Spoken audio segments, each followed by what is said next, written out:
Hello out there. Welcome back once again. Okay, so we're still on our data analysis. We looked at in the first part, we looked at the pie chart, analyzing this pie chart, and we looked at a problem where we have two sets of data, Matt and Jamie, two salesmen. We calculate their average, they're different. We calculate their range, different. What did we conclude? I said, you know what? It depends. One salesman was better on average, but the other salesman was better using range. So it really depends. You know, statistics is not static. The answer must be this way. It's fixed. Based on how we analyze that and argue, you can have two different analysts arriving different conclusion based on their data, how they analyze that. So we have to interrogate it more.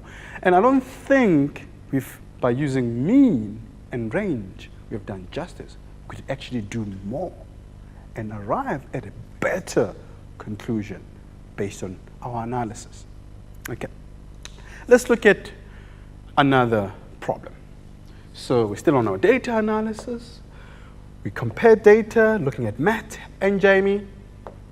We looked at a pie chart. We'll still look at line graph. Now we're going to look at box plot. So box plot. So we agree that box plot, what do?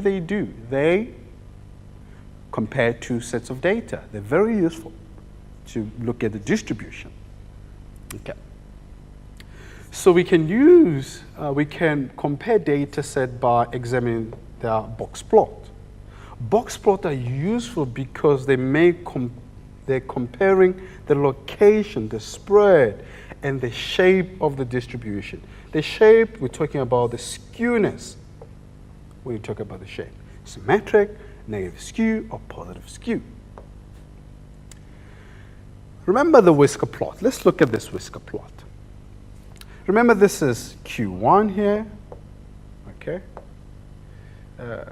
It's Q1, Q2, Q3. If this part is the same as that part, the distribution is roughly symmetrical. Agreed. Another way, if Q3 minus Q1, this means it's approximate, is the same as if Q2 minus Q1 is approximately Q3 minus Q2. This does not have to be exactly exactly the same, but almost equal, then that will be symmetrical. Okay. And what about negatively skewed? Negatively skewed, by just looking, you can see that this part of the box is bigger than this part of the box. More of your data is this side. And remember, this is the median, which is Q2. Are we together? To see that, you can say Q2 minus Q1, which is this area, and Q3 minus Q2, which will give you that. So this is negatively skewed. We looked at symmetric, negative skewed. Let's look at positive skewness.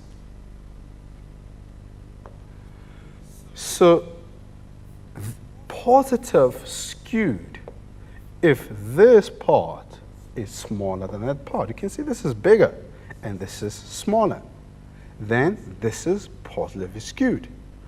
Or what you can do, you can say if Q2 minus Q1 is smaller, this is smaller than Q3 minus Q2, we can say this is negatively skewed. So we have a problem here. JAMA recorded the height in centimeter of girls in the same class and constructed the box plot or whisker plot from the data and the box plot for both boys and girls are shown. So what do? We go in class, we measure the height of the girls and the boys. Then we calculate the 5-number summary for the girls, the 5-number summary for the boys. We draw two whisker plots. And this is what do we get? We have boys plot and girls plot. What does that plot mean? What does it mean? If we have heights of girls and boys, I mean, what can I do with it? But if I can represent that, I can do some analysis. So this is what we have. By looking at this, I can see that in this class, who is the tallest? Boys or girls? The boys, because remember, this is the minimum, and this is the maximum. This is the minimum, and this is the maximum. So the tallest in this class, it's a boy, because the maximum, it's a boy. But the minimum, it's also a boy. Are boys taller than girls? Can I tell based on that? I don't think I can. Okay, let's see what we have for some questions. Use the box plot to choose some correct statements comparing the heights of the boys and girls in this class. And we have to justify our answer, guys. Justify, give some reason. The girls are taller on average. Are girls taller on average?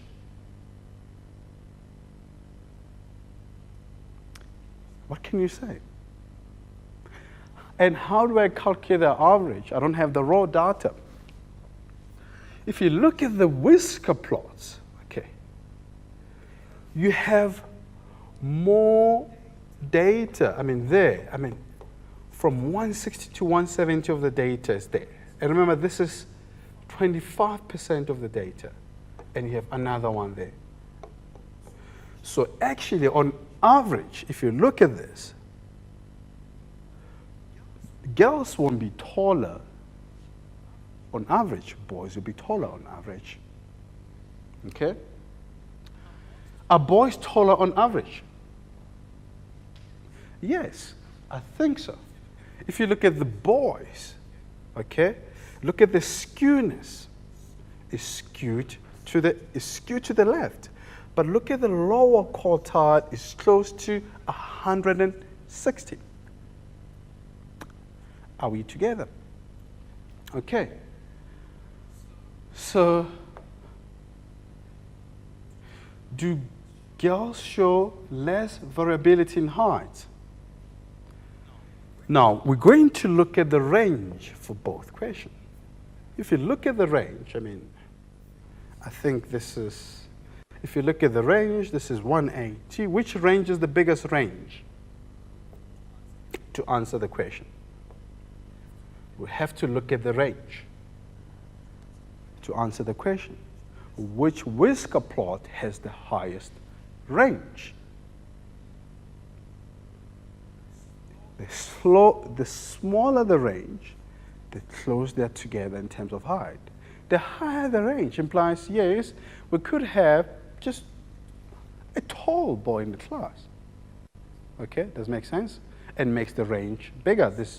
So I think that the girls' range is smaller and the boys' range is bigger. Okay. Is the smallest person a girl and the tallest is a boy? By looking at the whisker plot. So to do that, we'll have to look at the minimum and the maximum. And remember, the whisker plots represent the 5-number summary, where we have the minimum and the maximum. So if we look at the minimum is there, and the minimum for girl is there. So actually, the smallest in terms of height is a boy, because the minimum, the smallest is somewhere there. It's a girl, making a mistake. So the smallest is a girl. Are we together? Because go the slowest minimum. Are we all together? Now, is the tallest a boy? The tallest, we're going to look at the maximum. We look at the maximum. Okay? So the maximum, look at the maximum for a boy, it's close to 190, and the maximum for a girl is close to 180.